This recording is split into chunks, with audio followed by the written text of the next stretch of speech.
The following is a production of DallasCowboys.com and the Dallas Cowboys Football Club. How about them Cowboys? Yeah, go Cowboys! This is Talkin Cowboys. Streaming live from the Dallas Cowboys World Headquarters at the Star in Frisco. Handoff, Elliott plowing to the goal line. Barry, sacked by Lord. Prescott keeps it, and he bangs it in for the touchdown. And now your hosts, Isaiah Stanback, Heckma Harrison, Rob Phillips, and Kyle Yeomans. It is a Talkin Cowboys Tuesday here from the SWBC studios at the Star in Frisco. Welcome in, everybody, as we welcome you back into an off-season edition. We are post-draft. We are previewing rookie minicamp, and, of course, the off-season rolling along here feel? from Frisco. I'm swell. Fantastic. How do you feel? I feel good, man. You know what? We had Mother's Day weekend, so I guess we should be respectful. Yes, we should. How was Mother's Day for you guys? Did you guys do anything special for your mothers, your wives? First time having my mom and my wife in the same city at the same time on Mother's Day. Oh, that's fun. Yeah, that's dope. It was dope. It worked. So you went over and above. Oh, no, it's just normal. Normal. So we didn't do nothing crazy. You missed an opportunity. You just said your mom and your wife we in the did same brunch. Okay, brunch was fire, and then He took them said to the same mall. City. You didn't say same room. Yeah, we did brunch. Took them to the mall. Got them both something. Oh, yeah. And then we went to Grandscape. Got some ice cream. That's humble. Chill. Humble brag. That's a humble brag right there, dog. I love What you talking about? I didn't do much. I took her to the mall, to the Louis store. We were done. No, sorry, Bob. You know me. Hey, by 1 o'clock we was done. That's the way to do it. Dude, by 1 o'clock we was out of 1 there. o'clock a.m., that's crazy. But see, that's the thing. Go hard. You were feeding them mimosas. See, he said brunch. That's why you were done by 1. What about you, P? What you put down? We're postponing till this weekend. Okay. Postponing to this weekend? Yeah, the kiddo's been a little sick, so we're gonna make up for it. Nice. Yeah. So we had a chill. We had literally a very chill Mother's Day. That's nice. But you got to do something, right? Absolutely. You can't just say, sure. "Oh yeah, we'll just do it next week." That doesn't work. Yeah. I technically postponed mine as well. I'm taking my mom to a Rangers game on Monday. Dope. So Nice. That'll be a mother-son Who are they playing? thing. The Angels. Playing the Los Angeles Angels of Anaheim. I'm waiting for Seattle to come to town. And I'll go. Oh, I'll go with you. Yeah. I like the That's when I Mariners. go. Half those guys were on my minor league team that was out there. So Oh, yeah, whenever the Mariners come to town, yeah, we'll go. I've got a Mariners hat too. Everybody's taking care of Mother's Day. You're going to take your mom to? What'd you do? Yeah, what did you? God, I guess. Well, I was in Dripping Springs calling lacrosse. It's just a well-timed drop. Well done. He was waiting on it. Beamer was waiting on it. His hand was hovering. Yeah. Not the Mario coin. I couldn't get to it fast. I was calling the state lacrosse, the THSLL state. That's what's up. Tournament. So I'm making up for Mother's Day all week. So love you, Nikki. Oh, not just next weekend. All week, All baby. week, yeah. All that's- week, baby. But she did tell me that you took her to her favorite restaurant early on in the week. I did. There you go. So right. had to get the party started right after I knew what I was going to do. But you had a birthday I did. Happy birthday. And a bachelor party. I Oh, did. shoot. It wasn't my bachelor. Wait a minute. In New Orleans. I was about to be In very NOLA. disappointed. So pee popping on the handstand. Oh, no. Humping your back and lift Oh. your rump Oh, my. going on. A lot of Todd Anthony Shaw being played. Sure, yeah. Do you know who Todd Anthony Shaw is? I don't actually. He popping on a Hampton. You know what that means? Oh, good. No. No. You don't know who Todd. The NOLA, too young. The NOLA vibes that I got this weekend was was BT Hurricane Uncut and time. hand Yes. grenades. I'm really disappointed that you don't know who Todd Anthony Shaw After is. dark. Oh, Maybe if I heard it. Maybe. So, I know people popping on a handstand. You're not going to Chris. hear it on here. no. No. Well, let me just say it like this. Todd Anthony Shaw is an American-born rapper from East Oakland who goes by the moniker Too Short. We will be playing a lot of him during your bachelor party, Kyle. Yes. Yes, we will. I didn't know that was Too Short's real name. I didn't Come on, either. P. I left him out of it, P. That's my. I had no that's- idea. No, that's my wheelhouse, man. Early '90s, but I didn't know his real name. This makes me feel better because well, I you had didn't know no who Too idea. Short is. Period. I know who Too Short is. I don't know who whatever the name was. I started. Don't do it. I started early, Isaiah. I'm still tripping that you went to the BT Uncut. I don't understand how you went to Come on, 11 o'clock. It was a fun weekend, and we have already seen that this is spilling over into Tuesday. We're 5 minutes deep. We are 5 minutes into the show, and we have not talked a lick of Cowboys. Come on, the lip. It's off-season at its best. Kentucky Derby was this weekend, by the way. Yeah, Kentucky Derby. Tom Brady's going to be a football analyst after he retires. That's pretty I want to see interesting. that bag. Jesus. Miami Grand Prix for Formula One was big. The fact that they secured that already, you know the bag is dumb. Well, they had to do something after Troy. Yeah. Bolts. Well, they elevated. They upgraded for sure. Sorry, Daryl. Daryl Moose Johnston was kind of right in that. And he's great on TV. He is. Yeah, He's he is. fantastic. He's But he really was, That's a guy Tom that's Brady's a different pool. aging well, Daryl Moose Johnson. He doesn't age. He doesn't. I don't know what he's doing, but it looks good on him. Him and for real. They just don't Moose. age. Doing a great job. We need to get my boy Kevin Burkhardt on. I would love that, actually. You know, someone on this show interviewed Kevin Burkhardt. Excuse me. On this website. Right? Sure, on this Excuse me. website. I got something. What? Dial it up. Yeah, Get him on. Yeah, let's make it happen. I would love that. Rob, news and notes for the Cowboys. It's been pretty dry recently. I mean, it's a quiet time around the start, but we do have rookie minicamp coming up this weekend. Anything stick out to you over the last week? We are waiting till Thursday when the rookies arrive. I think it's 9 draft picks. It is, I think, 20-ish rookie free agents. Handful of veteran guys, like first-year eligible guys who will take part. A couple tryout guys. They'll come in Thursday. They'll get their physicals done. Everything checks out. They'll sign their contracts, get their equipment, and then we'll have some football on the field Friday and Saturday, I believe. El football? Football Americano. So it starts Thursday, but no like on-field stuff really Thursday, right? No. Thursday, they just come in, check in, Got it. get everything rolling. Physicals. That's why the deals are not signed yet, because guys, that's all got to check out. So they'll take care of that. And it used to be, Isaiah, tell me if I'm wrong, but I want to say when you came in, and it was up until a few years ago, it was the week after the draft. Guys would come in for the rookie camp. Man, I don't remember, to be honest with you. I think that's the way it used to be. It used to be Mother's Day weekend. And it just was a combination of like, I remember it was hot. I remember that. and it was 2 practices, I think, a day. And, there's been situations where guys have puked. Yeah. Called Earl. I was on a bike, man. I was still injured. Yeah, that's I was right. I was still in rehab protocol, so they threw me on a bike in the Devil's Playground out there. And, it was hot, man. Valley Ranch. Jason Valley Garrett Ranch. finally Valley Ranch scrapped was that. hot. It Dude, was bro. super hot. Yeah, it's hot. Bro, I'm telling you, I went from Seattle, which was like upper 40s, to all of a sudden came down here and it was in the mid 90s, and I just saw Jesus on that bike. I was on the bike all day just. And that's the thing. Like, there's guys that come from different climates, and you're not in football shape. You've been auditioning for the draft. It's not the same. It's nowhere near the same. And then they get thrown into 2-a-days, and finally Garrett was like, scrap this. Now, is that literally your welcome to the NFL moment as a rookie, or is it at camp OTAs? No, not mine. Mine was against my first practice in camp, coming off of injury and all that jazz, not having gone through rookie stuff because I was hurt, stepping on the field, and we were practicing against the Denver Broncos. And my first rep of one-on-ones, we were doing one-on-ones, was against some dude named Champ Bailey. Oh, yeah, that'll go.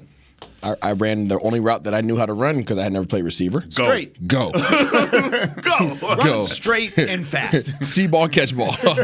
Walk the other direction. Don't make eye contact. So how did that go for you? I did it, and I caught it, and I walked the other direction. I didn't make eye contact. I did not want to run it back. So I won. That's not your welcome to the rookie or hell welcome it to the NFL Dude, moment. when you line up, Welcome to I didn't the even know. NFL moment. Listen, It's like when Kyle, you're humbled and Kyle, no, listen. You beat I a was Hall already of humbled. Famer. I was already First humbled. rep. I was humbled because I came in injured playing a position I never played before. So I was humbled already. On a receiving room that had T.O. Yeah, had some dudes in there, right? Yeah. T.O., T.G. We had some guys. We had some ghosts and PC. So I step on the field. I don't even know what the heck I'm wearing. I'm wearing all the pads. So these guys are clowning me because I'm wearing all the thigh pads, all the knee pads. You know receivers don't wear thigh pads or knee pads. It's a business decision. Dude, so I'm out there and T.O. and those guys are like, what in the heck is this? So they're clowning me. I don't know how to stand that in a receiver position. I don't think people understand how raw. Yeah. Raw. I remember that coming Straight up. out the ocean. They just I remember that coming up in the locker room. around. Like, that was part of the So that was my welcome. So anyway, they used to do this the week after. Now it gives a chance for guys, number one, to just get their affairs in order, get everything settled after the draft, and they come right in and jump into the offseason program. we can get into what the camp's going to look like, but it's getting guys ready for OTAs when vets. It's not going to be super strenuous. Yeah, and we've kind of seen that over the last couple of off seasons, from the virtual standpoint of 2020 into 2021, where it was one of those times, and we had talked about it on this show many times in the past, that it's lighter from an off-season standpoint. When you get to training camp, you still hit the ground running. You still have your practices. But from an off-season standpoint, it's a lot of install. It's a lot of getting up to speed, getting ready for OTAs, and building, of course, to Oxnard in late July. But how much can you get out of a camp like this, Isaiah, from a player standpoint, from a coaching standpoint? How much can you really see and really learn from a rookie mini camp when you finally do get to see your guys for the first time, but also it's still very limited? Yeah, I believe from a coach's perspective, they want to affirm what they've seen on film. They want to make sure that their selection, or whether if they're your draft pick or if you're a free agent, everybody has film. They want to affirm that what they saw is true, and they want to just see glimpses of it. Oh yeah, okay, cool, we made the right decision. From the player standpoint, you want to go out there and compete. The coaches are going to test you in terms of your ability to be able to absorb information. They're going to throw a lot at you. Really, it's going to be very simple, but maybe not so simple depending on the program that you're coming from. And they're going to want to try to overwhelm you and see exactly how you handle it. You're in a new environment. You're out there trying to compete every play because you think that every play is going to be the thing that gets you cut. And then they're going to throw a whole bunch on you mentally and see what you can handle. And then physically, you're going to be taxed. Because to Rob P's point, you have been literally training to do tests. You've been training to push as much weight as you can, as many times as you can. You've been trained to run 40 yards and stop. You've been trained to jump as high as you can. You have not been training to play football. Because unfortunately, what this NFL has turned into, at least this combine, is how well you can do something. That's how much money you're going to make coming out of college. If you might have been a fourth round guy, you go out there and run a 4.2. Guess what you are now? You're a first round guy, or start at the top of the second. Just because you worked so hard on that one aspect. And so that's what guys are training for. They're putting a lot of emphasis, a lot of weight on that, because that's what their agents are paying for them to go do. Train for the combine, not train for the league. So, Heckma, when you're watching these practices later in the week, are you looking for the side-to-sides? Are you looking for the reading ability, the first step? Is it that kind of stuff? It's all football-related? Or does the athleticism kind of play into that? I mean, we saw it last year with Micah Parsons during minicamp where it kind of clicked and said, oh, this guy can do a little bit more than just play off-ball linebacker. Kyle, I really don't. For me, not being able to hear the teaching install portion of it, because I realize that's the biggest portion for the coaches, is breaking down the terminology that you were just talking about, getting guys acclimated to the NFL as far as the knowledge that it's going to take to be able to play the position. But trying to get guys to unlearn some of their bad habits, I don't think you get that until you get a guy in full pads, that you start to understand what he can and can't do. Chris Beam calls it the underwear Olympics in the OTA period, and I agree, because now it's just all about getting these guys mentally ready for what's going to be in front of them. But the excitement has to be there for once you're in full gear and you get an opportunity to see how these guys operate, because obviously they're going to come in and have to unlearn some bad habits from college. I think there's a couple examples to your point. Like, I go back to 2018. Jihad Ward, do you guys remember him? Yeah. He comes in. He's a free agent that they signed from Oakland. And Rod Marinelli type interior pass rusher or even edge guy up the field, that's what they were looking for. He shined in these OTAs and minicamp. He was great. And Rod even warned us afterwards. He was like, look, let's get to Oxnard, let's get the pads on, see what happens. He didn't make the team. And I'm not ripping anybody, but I'm just saying that to your point, like, it's hard to tell, especially, like, I'm looking forward to seeing what John Ridgway can bring. Like, the interior, 5th round draft pick, defensive tackle. They talked him up after the draft, trying to get bigger inside, stop the run. It's going to be hard to tell until training camp starts, especially for the big linemen. Like, I think you can see how guys move around, especially at the skill positions for something like this. Yeah, you can tell from DBs, especially. DBs for sure. And Nashawn Wright's another example. Yes. Like, he really stood out last year, and we were like, E-Honda. Damn. Yeah, with the E-Honda hands. And we're like, damn, okay, late 3rd round pick. Everybody thought he was going to be a 7th round pick. This guy, could he start? Like, we jumped the gun a little bit on that, but it turned out like, yeah, I mean, I looked it up. He had 91 snaps out of 1150, something like that, defensive snaps last year. That being said, he still could turn into a nice player. But again, you can get a little excited for this first camp just because his football's back, man. It is back, and I remember even seeing like Nashawn Wright running backwards, backpedaling, and then like knocking down a pass on a receiver in the back half of the end zone, and it's like, oh my gosh, like maybe they knew something, and then of course it didn't necessarily turn into anything in year one. But from a coaching standpoint, you look at this camp and you look at the way that you install these practices. Rob, when you're installing this early on, Isaiah pointed to it earlier. Are you throwing everything at these rookies, or are you kind of taking it one step at a time, one bite at a time, so that way they're comfortable, but you don't want them to be too comfortable? Yeah, I mean, I think the rookie camp's more of a baseline, and some of it's not just on the field teaching, like Heck mentioned that. It's also, hey, this is how we do this. This is how our schedule works day to day. This is the weight room. This is how we're going to operate in meetings. Just kind of getting guys their feet underneath them. Yeah. And then once you get to OTAs and the veteran camp, it's where a lot of the installation is, to where when you get to Oxnard, a lot of it is just review. They're not putting in a lot of new stuff, but you're trying to get these guys it's an orientation more than anything. And they did a little competitive stuff last year. OTAs is, as a rookie though, OTAs is almost a breather. It's almost a breath of fresh air, because rookie minicamp, there's nobody else to sub in and out. Like it's thin. Yeah. Right, so not only do you have the stress of new environment and the classroom and film and install, and now you're going out there and now you're trying to compete as hard as you can because you're trying to put your best foot forward. Dog, it's hot, right? We're talking about upper 90s, humid as all get out, feeling like a sauna outside, and then there's nobody. When you look over to the side, there's nobody there. So you're taxed. And guess what? Now the coaches are really going to see who they have. Because when there's nobody to sub in and out for you, when you're gassed and you still got to put your best foot forward, you find out real quick in a hurry who you have. And we saw last year even with Micah. Micah was dying. That boy was almost army crawling out of here. Right? He was almost army crawling, and he just happened to be one of the best players in the doggone league, months later. So it is challenging. It doesn't matter who you are, a first-round pick, or if you're a free agent. This is an unusual heat wave we've got in North Texas right now. Friday, I don't know what they're going to do Sunday. I don't know what the Sunday schedule looks like, but they're going to practice Friday and Saturday. High of 93 Friday, high of 91 on Saturday. They got a break. That's nice and hot and heavy. In the past, they've gotten rid of the team periods, though. I think they just do because they don't have enough people. Sometimes. Yep. Yeah. Now, speaking of that, of not having enough people, you look at the draft class and you look at the undrafted free agents, and there's a common theme between the two of them. There's no quarterbacks on either one of those lists, and it was reported earlier this morning that they'll have a couple quarterbacks come in to rookie minicamp on a tryout basis. One of which, Nick Starkel, who is from Argyle. He was here at Dallas Day, went to Argyle Liberty Christian, played his high school football there. It's now the school where Jason Witten's a head coach at, by the way.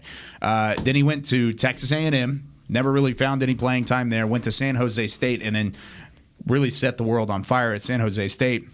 The other quarterback is Terry Wilson. He started his career at New Mexico, then at Kentucky, then transferred to New Mexico. And he was kind of pitter-pattering down the stretch with the Lobos there. But there are a couple quarterbacks coming in to throw around. But that brings me to my question, because I know for me personally, I want to look at some of these wide receivers that the Cowboys added on the back half of the depth chart. And we have talked about this as well on the show of how thin the wide receiver room is without Cedric Wilson, of course, without Amari Cooper at the top. You added Jalen Tolbert in the middle of your draft class, and you added James Washington in the free agent class, but really you still feel thin from a wide receiver standpoint. They bring in 4 different wide receivers from an undrafted free agent standpoint. Dontario Drummond, wide receiver from Ole Miss, who they met with at the Combine. Jakari Robinson, who was very, very productive for Wake Forest in 2020. Same can be said for Ty Freifogel, who was the Big Ten wide receiver of the year for Indiana in 2020. And then Dennis Houston from Western Illinois. 4 wide receivers that I want to see more of, along with Jalen Tolbert added into the mix there as well from rookie minicamp. But Heckma, is wide receiver a position where you're going to have your eyes glued on? And if there's another one, what would it be? They talked at length about not being done in free agency. So that's obviously a place where you're going to have to look because you are so thin. But players like Jalen Tolbert and him, everything that he comes in with, the Moxie Machismo and his... I like that. What was that? Moxie. Moxie Machismo? Yeah. What is that from?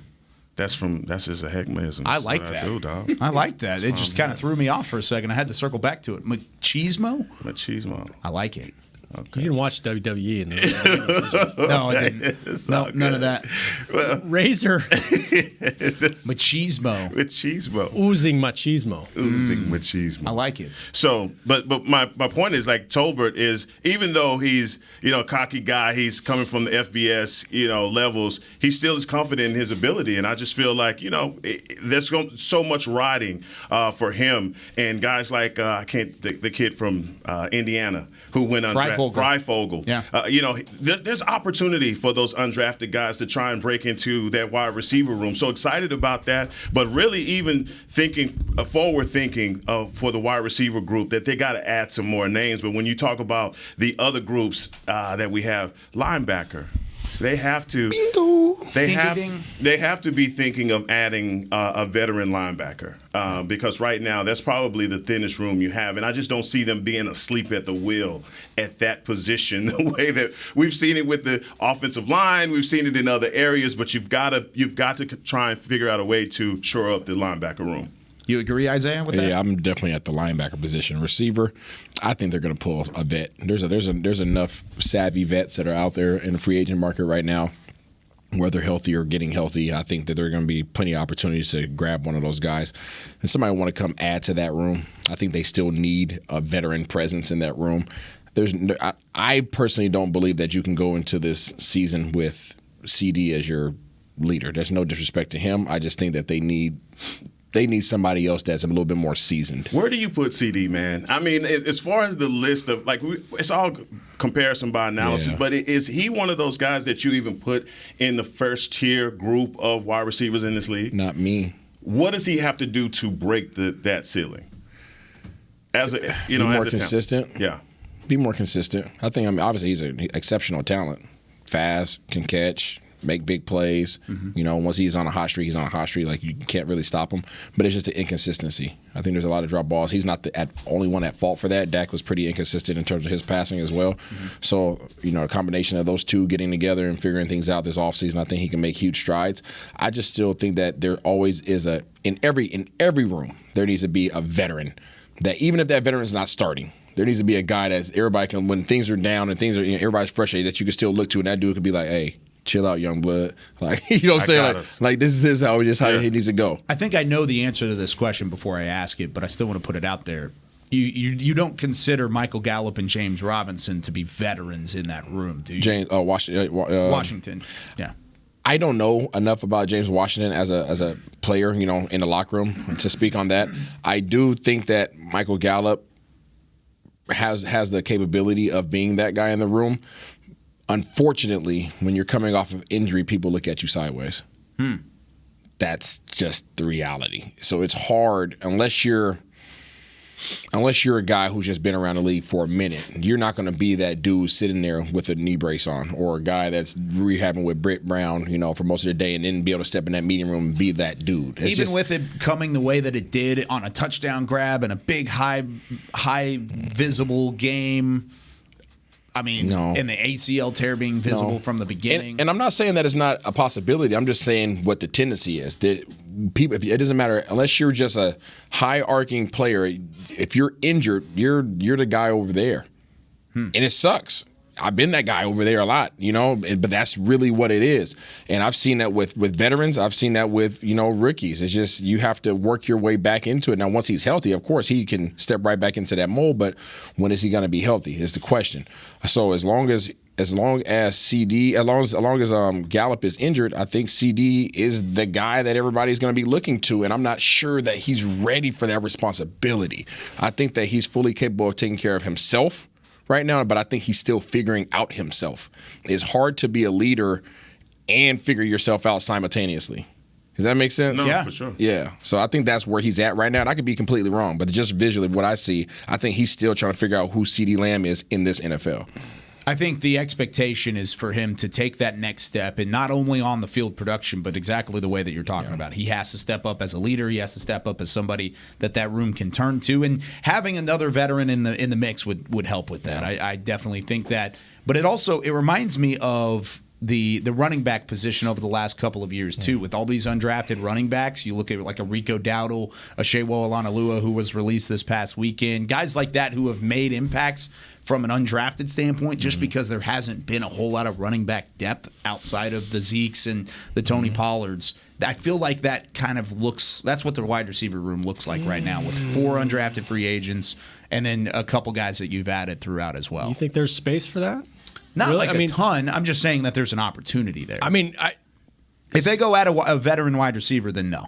I don't think so. I'm not even sure they're going to do that. I mean, I know that was a whisper that they tried to do that before the draft. And you're right. Like, Gallup could miss multiple games in September. It's possible. Yeah. And to your point, like the elder statesman in this group is Noah Brown. Mm-hmm. This is his 6th year. Yeah. He's 26 years old. Michael Gallup's 26. CD's 23. It's a young group, but that's what they factored in when they made this decision with Amari, is that we're going to be young, and guys are going to have to elevate. And some guys on the back end that I think have a chance to compete. We've talked about Semi. You mentioned the undrafted guys, but there are the veteran guys that are going to come in that were eligible to participate in this rookie camp. TJ Vasher's in that group. Yep. Nice. Out last year with the knee injury. Brandon Smith was a guy. He was on the practice squad last year. Sure. And they big wide receiver. I think it sounded like they kind of looked at him like maybe a future Noah Brown type guy who can develop but also help us on special teams. So just some other guys to watch. But you're right, they are young, and it's Jalen Tolbert's a 3rd-round draft pick, but you're sure looking at him right now like he's going to have to step in and start. I mean, because we're talking about, they play 11 personnel 2/3 of the time. He's a starter. Got to be. Yeah. And they look at him as a 2nd-round guy, too. They don't look at him as a 3rd-round guy. Yeah. They look at him as a 2nd-round pick that they just basically went a different direction and then got lucky that he was there in the 3rd either way. So, yeah, I think starting is the expectation for Jalen Tolbert. We'll continue answering some of these questions on the other side of the break. Give us a call. We're going to take your calls here on Talkin Cowboys. It's been a while since we've gotten to talk to Cowboys Nation. 888-855-2297. Once again, give us a call or ask a question on Twitter. 888-855-2297. We'll get to the fans when we come back right after this. There's nothing as unique as our eyes, which is why Essilor pioneers ways to make lenses as unique as you. Verilux for super sharp vision, Essential Blue for protection, and Crizal for freedom from glare. 3 cutting-edge solutions in a single unique lens. So whatever your needs, insist on Essilor. Visit your local Essilor experts and find the perfect lens for you. See more, do more, Essilor. Want to use what the pros use? How about the official men's skincare brand of the Dallas Cowboys, Jack Black? Right now you can get the Jack Black Starter, a curated collection of Cowboys locker room favorites for just $10 with free shipping. The starter includes 4 Jack Black skincare favorites plus a full-sized intense therapy lip balm. Go to getjackblack.com/Cowboys and use the code word TEAMJB. That's getjackblack.com/Cowboys. The Jack Black Starter, $10, free shipping. At AT&T, everyone, new and existing customers, get our best deals on every smartphone. Why? Because you deserve it. For turning your living room into your office and your gym. For teaching Grandma how to video call and teaching her again. It's the button on your left, Nana. Okay, your other left. It's not complicated. Everyone deserves something new.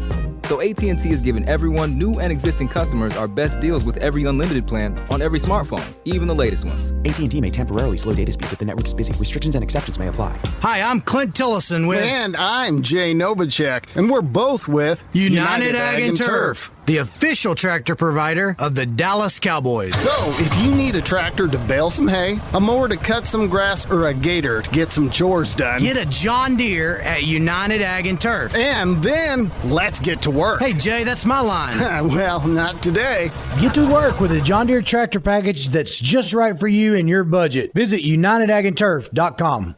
Back to Talkin' Cowboys. Welcome back to Talkin Cowboys, off-season edition. We continue to take a look forward to rookie minicamp that is on the docket coming up this weekend. And as always, we got to talk to our friends about youth camps. How about this? Registration open for Dallas Cowboys Youth Academy camps presented by Invisalign. Don't miss the chance to learn from former Dallas Cowboys players and current Dallas Cowboys cheerleaders. Visit dallascowboys.com/academy to learn more and secure your spot today. Those are wonderful camps, by the way. My children were in it last year. Danny McCray runs it upstairs. Awesome camp. Nice. Awesome camp. I've heard that even every year it gets better. Wow. They do a really good job of it every single year. And, of course, I don't have any children to send to it, but I've heard just through the grapevine that it gets better every year.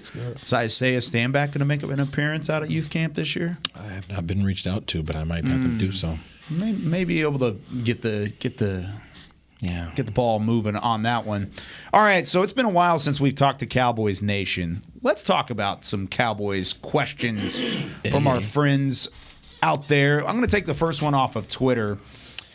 How do all of our interior offensive linemen compare in size, and which ones could help the Cowboys to return to the run-first offense? So some of the new guys that they're going to put inside, along with Tyler Biadasz, along with Connor McGovern, how do they all compare, and who is going to help the Cowboys establish that run game again and try and balance this offense out a little bit more? I mean, size-wise, Tyler Smith is huge.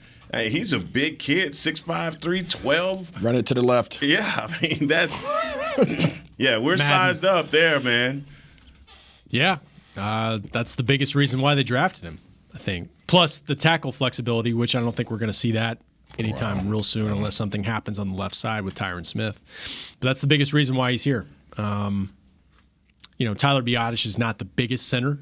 So I think you're trying to – I think we've talked about it. That was an issue in certain matchups when you have Connor Williams at left guard, Tyler Biadasz at center, and you're facing certain matchups. That's been a problem for them. So, but if you look at – and PFF's not the be-all, end-all, but if you look at Tyron Smith and Zach Martin's grades when they were on the field last year, it's pretty good, And they're hoping Terrence Steele can take a step forward in that regard too. So looking at Tyler Smith, 6'5", 325 pounds. 25. That's it. Yeah, 325 is his. And then you look at like Connor Williams. I mean, he was 6'5", 320, or no, 6'5", 315. So he's about 10 pounds lighter than Tyler Smith and about the same size. But you can look at the two.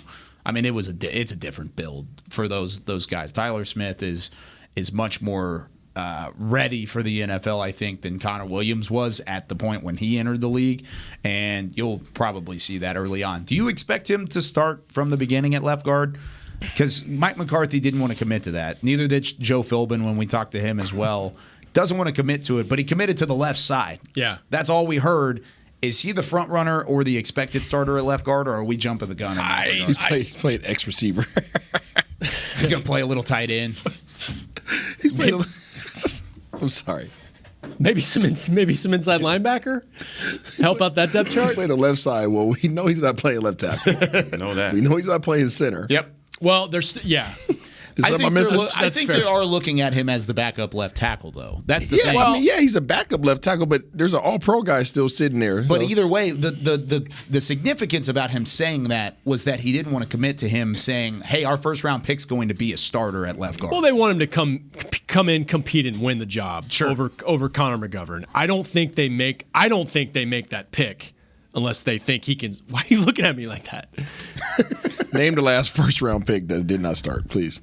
I mean, you have to win the job. I mean, I'm not saying he won't, but I'm saying that's he hasn't played guard since senior year of high school. I hear you.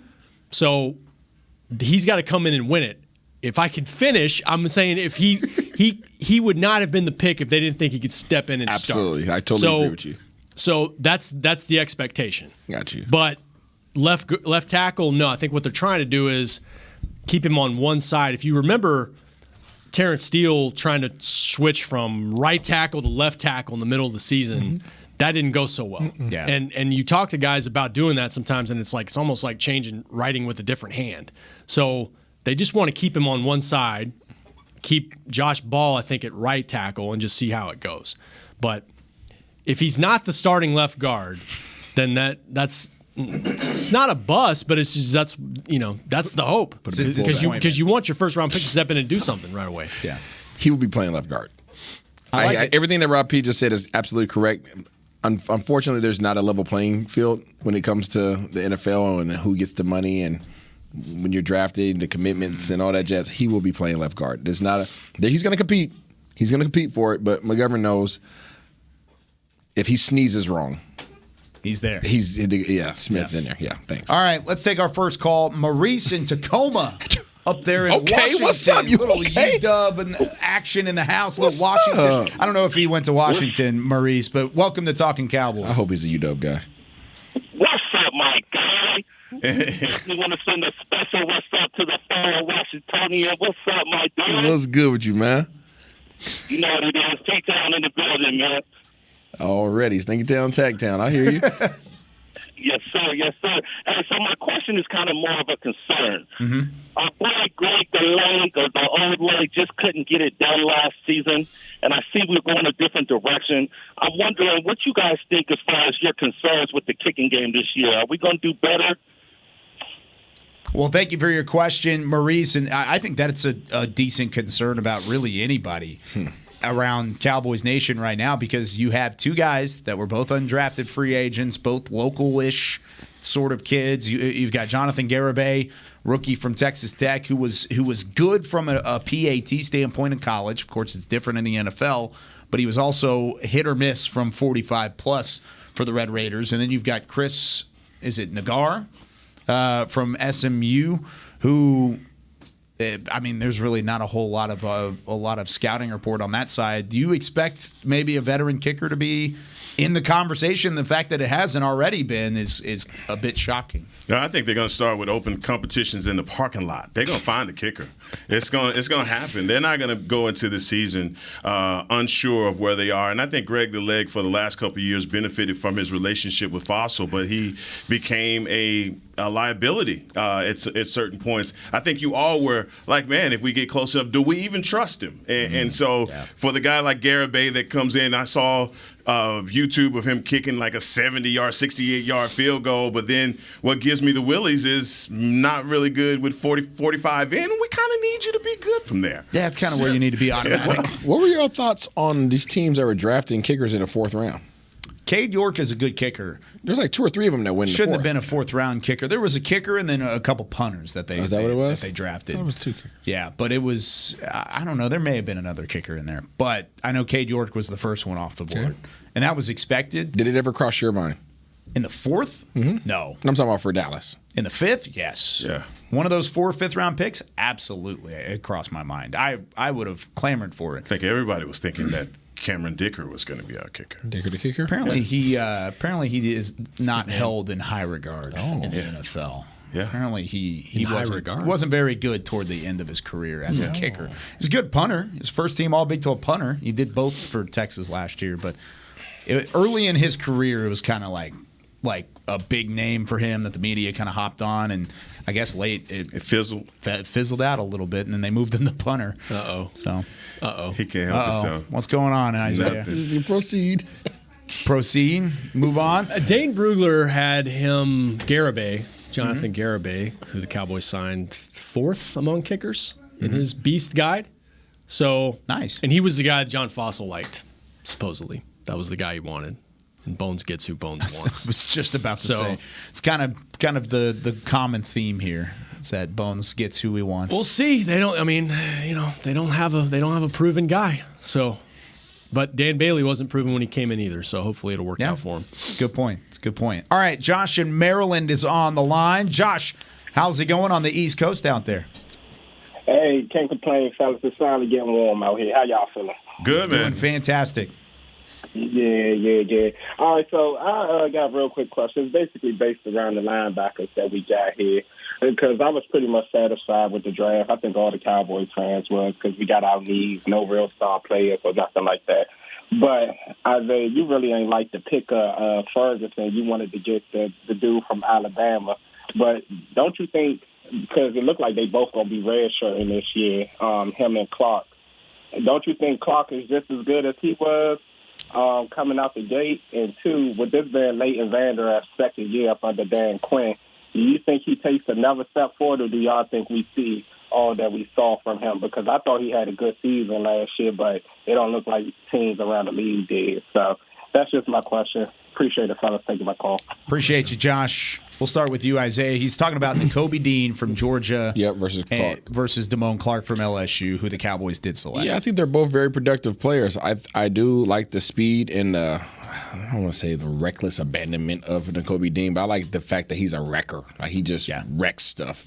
And you have that in Micah Parsons. He just wrecks stuff, right, from numerous positions. So I like the idea of when Micah Parsons when they decide to walk him down to the line of scrimmage, having somebody with the same characteristics to be able to wreck some things at the second level, being that we like to just run with two linebackers at a time. So I like that idea. That has nothing to do with the fact that Damone Clark can go out there and make plays. Nothing against him. I hope that he goes out there and wrecks some things as well. But I'm just going off of what I know about Nakobe Dean. That was the one element that you just knew was going to be present when he's on the field. He's gonna disrupt some things, and I like that idea. But I'm looking forward to seeing Clark. And that's why Bobby Wagner was so attractive to you, just because you knew what his wheelhouse was and what he could do as a linebacker, and also being able to use Micah Parsons the way that Dan Quinn is going to try and use him. He's going to move around a lot. So that's why Leighton Vander Esch right now is very important to the equation. And without them going into the draft and sort of addressing it, or even now in free agency not having addressed it, your eyes are kind of open to say what's going to happen with the linebacker room. But I think, there's a Story Jackson from Liberty, the linebacker. Mm-hmm. He is a kid that, there are going to be some kids on this, some men on this in the linebacker room that have a decent opportunity to make this roster, especially through special teams, as you always note. But we have to do something about what we have, because we don't have what you would think is a proven commodity at the linebacker position right now. Aaron Hansford, also Texas A&M, highly regarded, good player. I mean, that's a name to watch. I mean, when you're talking about an undrafted guy who could step in and maybe earn a job. Devin Harper, the 6th-round pick, is somebody that could get a spot as a special teams guy.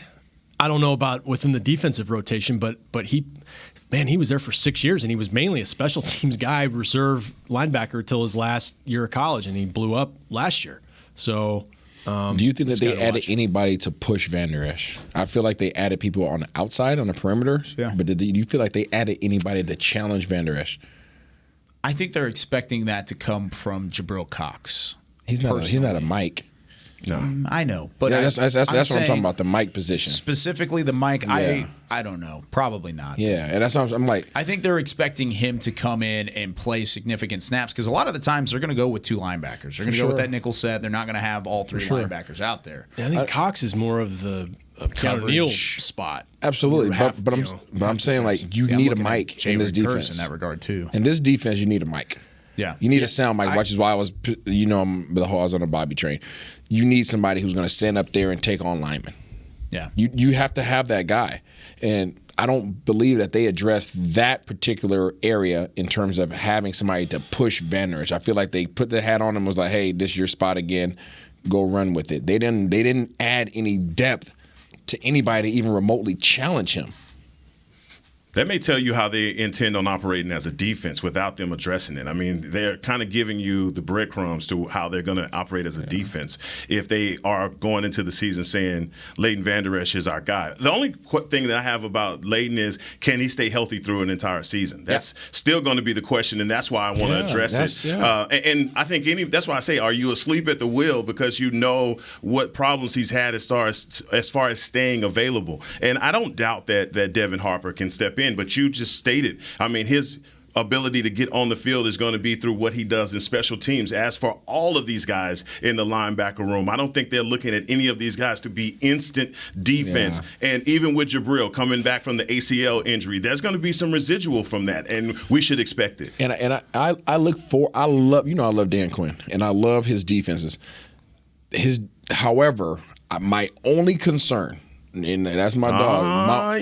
You preface. My only concern is that this high-flying, fast defense that he's been known to have and that worked on the West Coast and worked in ATL and obviously worked last year, the NFC East is starting to go back to the roots of the NFC East in terms of bully ball, in terms of big, physical, just move you off the ball type. Front seven of Washington, front seven come of on Philly. now. So, that's what it's turning back into. So, my only inkling of a concern comes at the fact that our fast hybrid linebackers that can run around and disrupt things and run around and hit people, if linemen get up to them, the way that the NFC East linemen are starting to turn out, people are drafting big boy linemen. Dallas drafted a big boy lineman, right? Everybody's going back to run first, throw second. Can they handle that with their current size? That's my only concern, and the reason why I wanted somebody to come in and challenge Van Der Esch, because if you needed to put two Van Der Esch's out there, you have that size to put two 6'4", 240-pound, 250-pound linebackers and say, okay, you want to run the ball? Let's go. 230 pounds and 245 pounds is a major difference. That is. At the linebacker position. Major. Yeah. It's a chess game because you're trying to – the defenses have moved to more of this hybrid look because you got it because of the way the passing game is now, and you've got that's why Jaron Kearse is kind of a chess piece. You move around. You love Micah because he can cover, and he's got the closing speed and all that. But the run game is part of it too. Can you stand up against the run? Can your interior linemen stand up against the run? I don't know if we got a mailbag question about can John Ridgeway and Quentin Bohanna be part of a double, just a big hefty package. Part of your package. It's like I don't know about that. 2 trash cans full of dirt. I love it. I don't know if both guys make the team, but they're trying to. Whoa, that just shot that down. All right. Well, they're trying to address that with some beef inside, but we'll see if it works out. Let's take our second break. We've got a couple more calls. Is that crazy to say? No, it's not. I mean, we just like messing with you. I mean, I don't know. Quinn Bohanna was a. He was a 6th round pick, and he played some last year, but not a ton. Let's take our second break. Pastor Q will get to you right after this. You're listening to Talkin Cowboys on DallasCowboys.com. New Dr. Pepper Zero Sugar. You deserve it. I do deserve that. You deserve decadent flavor without sugar, and a day at the beach without sand getting everywhere. And a relaxing bath that your children don't interrupt. I deserve all that? It's really just a visual metaphor for Dr. Pepper Zero Sugar. Everything you want, nothing you don't. A visual metaphor on the radio. I do deserve that. Dr. Pepper Zero Sugar. The zero you deserve is finally here. At AT&T, everyone, new and existing customers, get our best deals on every smartphone. Why? Because you deserve it. For turning your living room into your office and your gym. For teaching grandma how to video call. And teaching her again. It's the button on your left, Nana. Okay, your other left. It's not complicated. Everyone deserves something new. So AT&T is giving everyone, new and existing customers, our best deals with every unlimited plan on every smartphone, even the latest ones. AT&T may temporarily slow data speeds if the network is busy. Restrictions and exceptions may apply. The Cowboys way, where 16 Hall of Famers and 5 championships shows us what success looks like. Where turkey is always the second best part of Thanksgiving Day. Where we are all defined by one single thing, the star. Where we as fans know it's our job to keep the tradition going. Bank of America is proud to be the official bank of the Dallas Cowboys and to support the quest of living life the Cowboys way. Copyright 2020, Bank of America Corporation. Before there was a draft, you could size up a cowboy by 3 simple factors: the crease in his hat, the bend of his brim, and his unbending attitude. A man's Stetson didn't just protect him from what life threw at him, it projected a rugged, unstoppable spirit. Stetson hats are still American-made with pride right here in Texas. They're still the unofficial crown of all self-respecting cowboys, and Stetson is proud to be on the field with America's team. Find a retailer nearest you at Stetson.com/cowboys.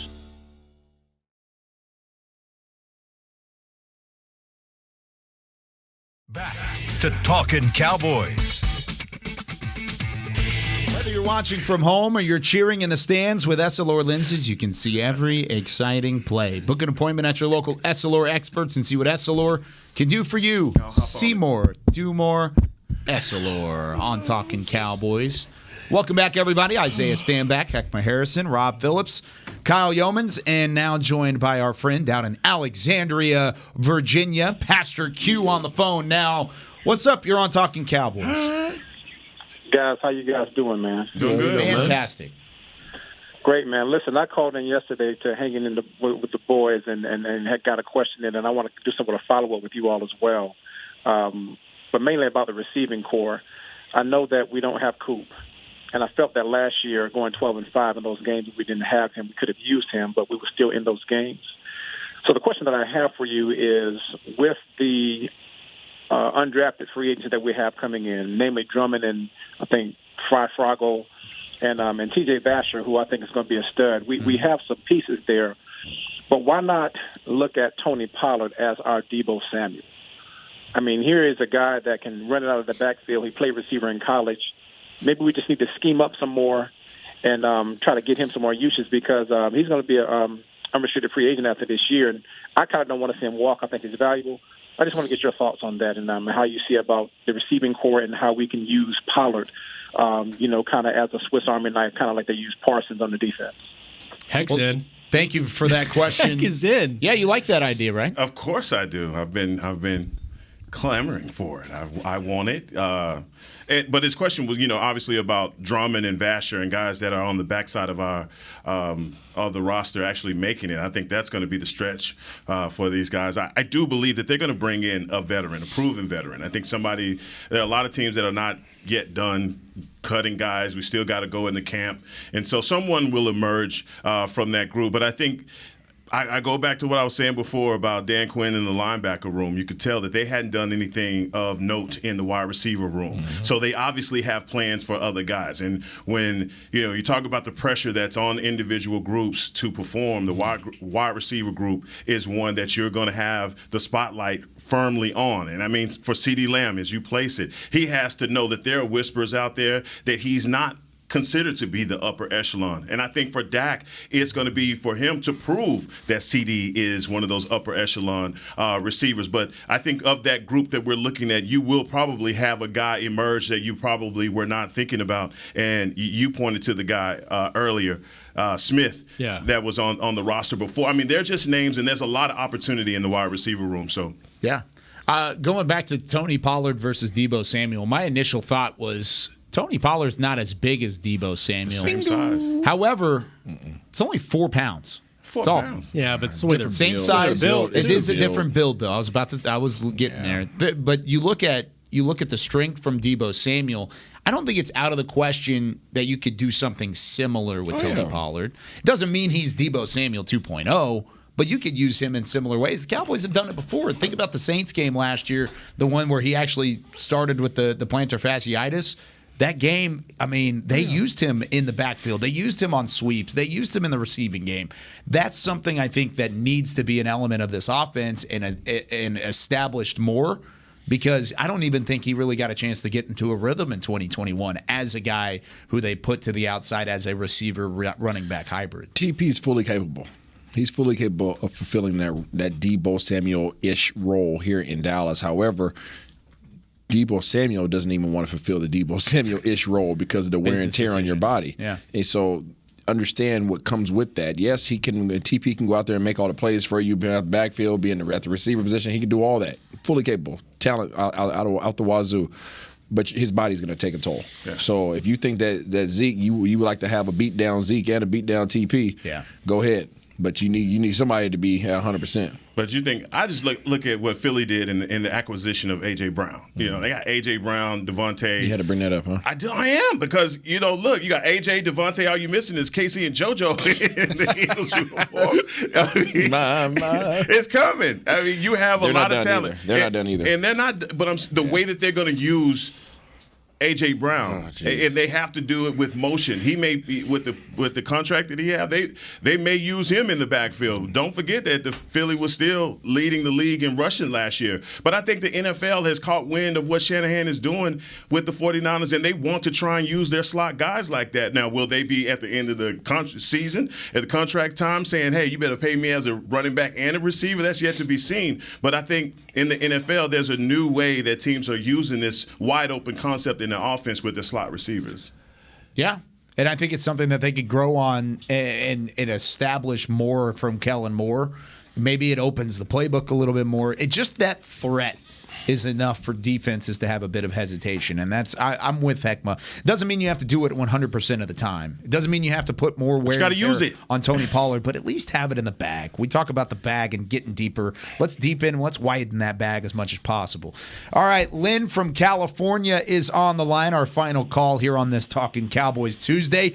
Lynn, what's going on? Good morning, guys. How are you? Morning. Fantastic.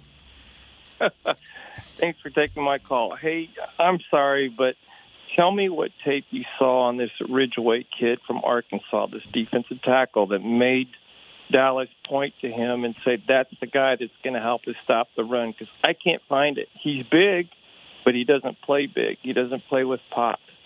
And then tight end they picked. I like him.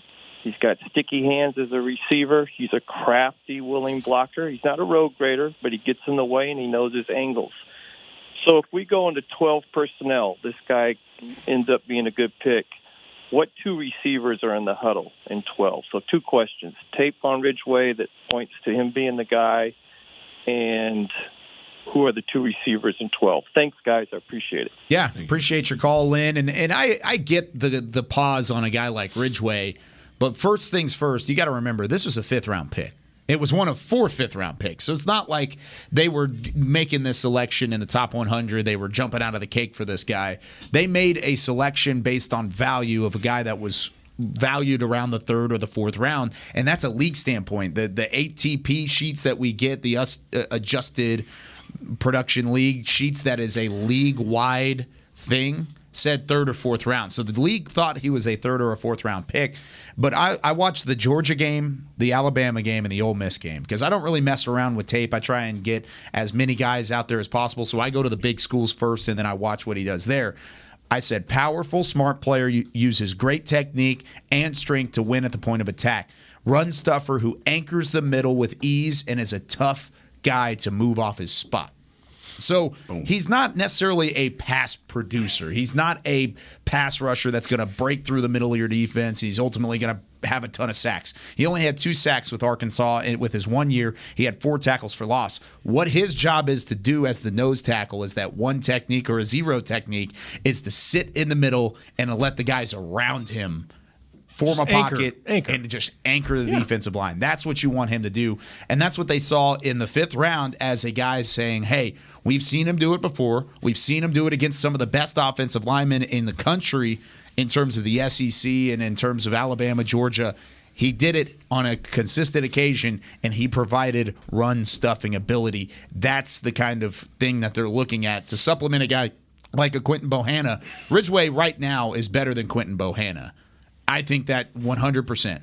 Like, no doubt in my mind. He's better than Quentin Bohanna. Doesn't mean he's going to come in and light the world on fire and he's going to be the number 1 defensive tackle in all of the NFC East. Doesn't mean that's the case. But he can come in and provide a little bit of an impact in the run defense there. He had 12 tackles for loss over his career, Arkansas and Illinois State. And you're right, it's a dart throw in the 5th round. And if he makes the team, he'll be an early down guy to help stuff the run. On 3rd down, you're going to get your best pass rushers on the field. Yeah. So that's the kind of role you're looking for. And maybe a guy, Brent Urban, filled that a little bit when he was healthy.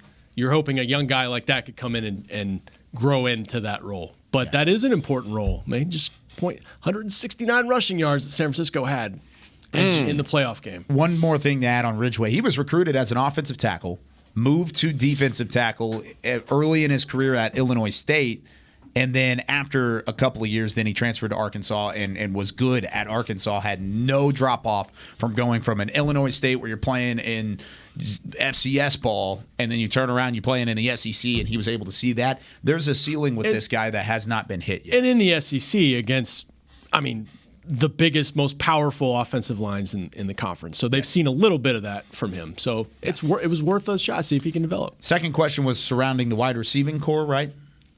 Anybody remember what? Yeah, it was a hoot or 2 receivers in 12. There you go. Who do you think? Who are you going with? I think you go right now. Right now. So right Gallup out of the equation. Yeah, I think you're CD and James Washington, personally. Not Tolbert? No. Why? just don't know. Just question mark, drafty. Question mark, yeah. Okay. I think could be changed after next next week. week. Thing. You're going with the sure thing. Now, obviously, once Gallup gets healthy, then it's CD and Gallup. Yeah. So that's where it's at right now. I got to see the rookie. I got to see him. Yeah. I think it would be. I think I'm with you right now, but I think there's a very good competition that's going to be had between James Washington and Jalen Tolbert. I'm sure. I like Jalen Tolbert a lot. I think he'll win that job, but right now I agree with you. You just haven't seen him. James Washington has seen a lot of ball. If we played tomorrow, I would go with the vet. He's seen a lot. People got to understand that when you're looking at people look at the characteristics and capabilities of receivers. You can't see the savviness. He has so much savviness to him, and he understands the route. He understands the concepts. He understands exactly where he sits in those particular concepts. He understands defenses in this league. Those are things that you can't expect a rookie to come in understanding. Ricky might have exceptional talent, but if he doesn't have those other aspects, the savvy vet's always going to win that. It's one thing Will McClay kept talking about him, though, in terms of his football IQ, to adjust to those things. But you gotta come in and be able to do it and do it quickly to beat out a vet early. What are your thoughts on that, real quick? I just think that I'm with you, Isaiah. The sure thing is where I'm going to go. We don't know exactly what the rookie's going to offer, so got to go there first. But the thing about Ridgeway, I just want to go back to that is, back to your point, Isaiah, with the linebackers, they have to be able to shed and run, and you want to have that one technique or zero technique or three technique to be able to hold up those blockers. Yeah. And you get a body 6'6", 320 pounds with Bohanna, and when they go to the jumbo package, obviously that's where you're going to be able to allow your fast guys to get off the ball and run. Bathtub plug. You remember the old plugs that you used to put in the bathtubs? Just back the big, in the day? thick ones. Yeah. So that's what Why come you guys don't bring up Gallimore no more? Is he just like he's a three technique? This is a different role. Okay, I would say it's a different role. Maybe he put on weight. Maybe, yeah, he could have. I haven't seen him in a while. By the way, we started this show making a joke about Tom Brady. The numbers are out on his contract for what the Fox is, and we don't even know when it's going to start. You don't even know when it's going to start. You've seen it, right? No. So is it 25 a year? More. Just stop what? This. Dude, 10 years, $375 million. All right, it's been good, people. $37.5 million a year to be a broadcaster for 10 years for Fox. What's Romo make? 17. 17. Whoa. He's more than doubled Tony Romo. He's put $20 million on Tony's deal. Oh my God. That's unbelievable. That's shocking. That's being reported by the New York Post. And this is coming from the company that didn't pay Troy Aikman enough to keep him around. Yeah. And then they throw out $375 for Tom Brady. What's Tom making this year to play? He's going to make more. He's going to make way more. Jeez. Golly. All right, that's going to do it for Talking Cowboys. We're all going to reevaluate our career decisions, and we will be back with you next Tuesday to talk about rookie minicamp, what we've seen, and we get ready for OTAs coming up in a couple of weeks. For Rob Phillips, Isaiah Stanback, Heckma Harris, and Chris Beam, I'm Kyle Yeomans. Saying so long. We'll see you next week from the Star in Frisco. God. This has been a production of DallasCowboys.com and the Dallas Cowboys Football Club. How about this, Cowboys? Yeah!